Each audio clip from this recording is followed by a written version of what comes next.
Halo bos, balik lagi bareng aku Berio WB. Dan kita masih bersama Zona Kriminal. Nah kadang ya yang paling keras teriak kebenaran justru yang paling haus sorotan. Yang katanya berjuang demi rakyat ternyata cuma mau trending di berita. Dan yang paling dieluk-elukan seringkali jatuh bukan karena musuhnya, tapi karena dirinya sendiri.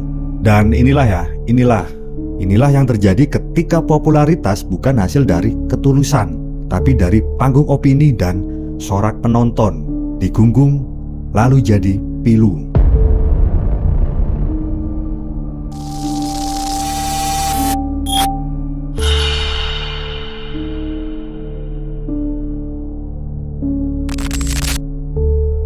Kita mulai dari bapak yang katanya ahli telematika, tapi entah sejak kapan berubah jadi ahli politik segala bidang.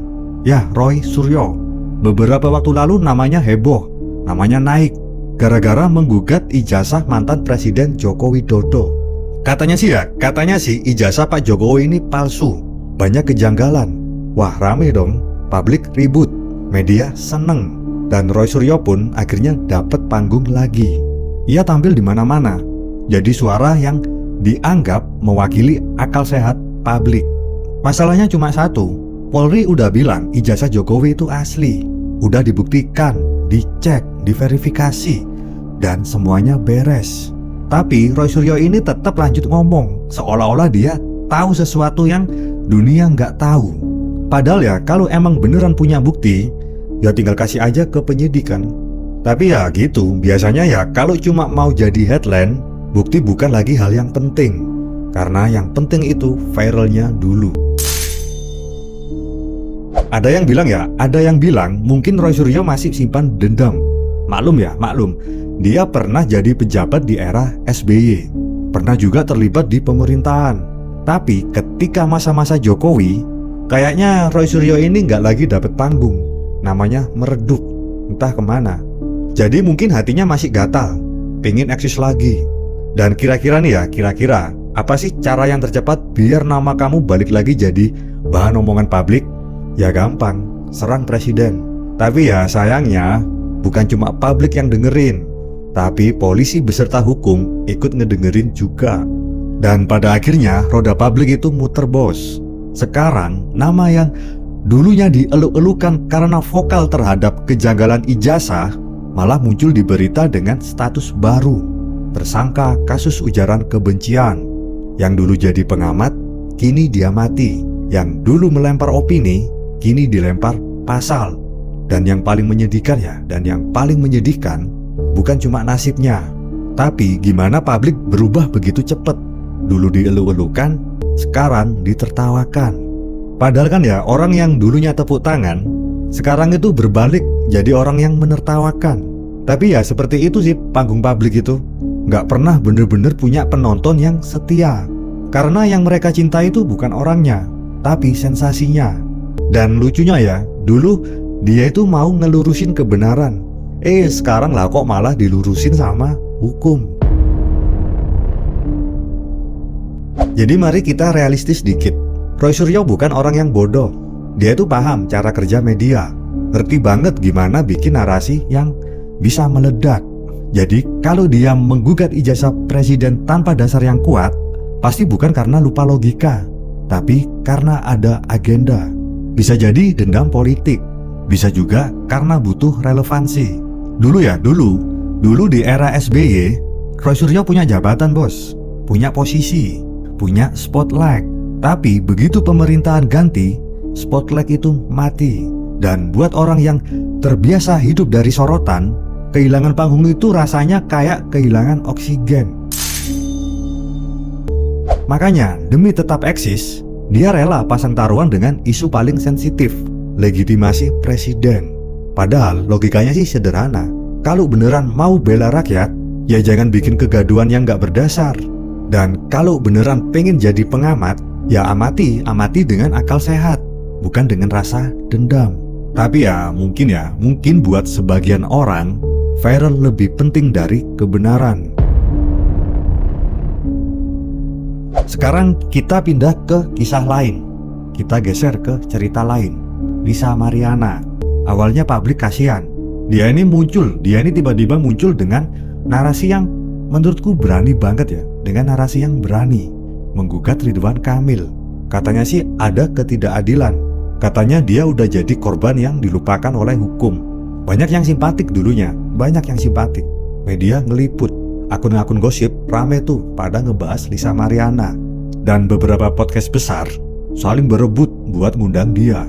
Dan akhirnya, boom, nama Lisa Mariana pun mendadak jadi selebritas heboh dalam sepekan.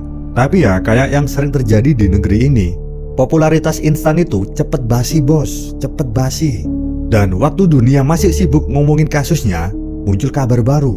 Lisa Mariana ditetapkan sebagai tersangka pemeran video Sure.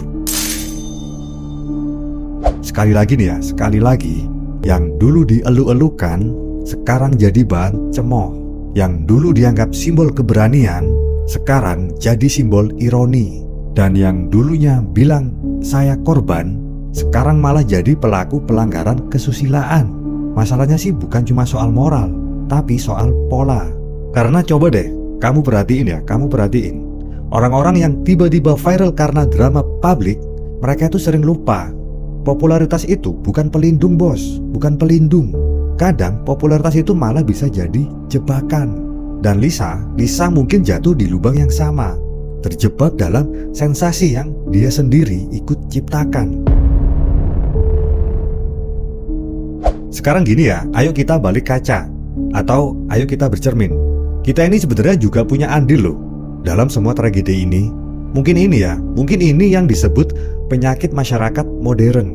Kita terlalu cepat mengagungkan dan terlalu gemar menghukum. Sedikit beda pendapat, langsung deh dianggap pahlawan. Sedikit nangis di kamera, langsung deh dikira korban. Padahal kan ya belum tentu semuanya itu benar. Belum tentu yang keras itu jujur. Belum tentu yang nangis itu benar-benar terluka. Dan yang paling nyakitin, kita juga kadang yang paling cepat berbalik arah. Hari ini kita ngebela, besok kita ngehina. Hari ini trendingnya Justice for Lisa, besok ganti trendingnya Lisa tersangka. Hari ini save Roy Suryo, besoknya Roy Suryo kebablasan. Soalnya apa ya? Soalnya kita itu lebih suka menonton kejatuhan orang daripada menelaah apa sebabnya. Roy Suryo dan Lisa Mariana hanyalah contoh kecil dari dua ekstrim dunia politik. Yang satu tenggelam karena lidahnya sendiri, yang satu karam karena citra yang dibangun rapuh. Dua-duanya akhirnya menunjukkan satu hal, popularitas itu bukanlah kekuatan. Itu jebakan halus yang bisa mengubah hero jadi headline buruk. Kalau dipikir-pikir, dua kasus ini punya benang merah yang sama. Haus panggung, haus pengakuan, dan haus eksistensi. Roy Suryo mencari perhatian lewat isu politik. Lisa Mariana lewat drama hukum dan simpati publik. Kita mudah tergoda dengan suara keras, wajah berani, atau narasi dramatis. Tapi kadang kita itu lupa bahwa moral nggak bisa diukur dari seberapa sering seseorang muncul di berita. Karena kebenaran itu nggak butuh panggung bos. Kebenaran nggak butuh panggung. Dan keberanian sejati nggak butuh kamera. Roy Suryo mungkin ingin kelihatan cerdas, tapi beliau lupa batas logika. Lisa Mariana ingin kelihatan kuat, tapi lupa tanggung jawab moral. Dan publik tetap menonton sambil makan popcorn. Karena bagi sebagian orang, kejatuhan orang lain itu adalah hiburan terbaik. Kita hidup di zaman dimana kebenaran udah kalah pamor sama popularitas. Yang penting itu rame, bukan bener.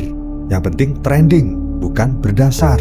Dan kalau kamu nekat cari panggung tanpa bekal moral yang kuat, percaya deh, spotlight itu cepat berubah jadi api. Digunggung lalu jadi pilu.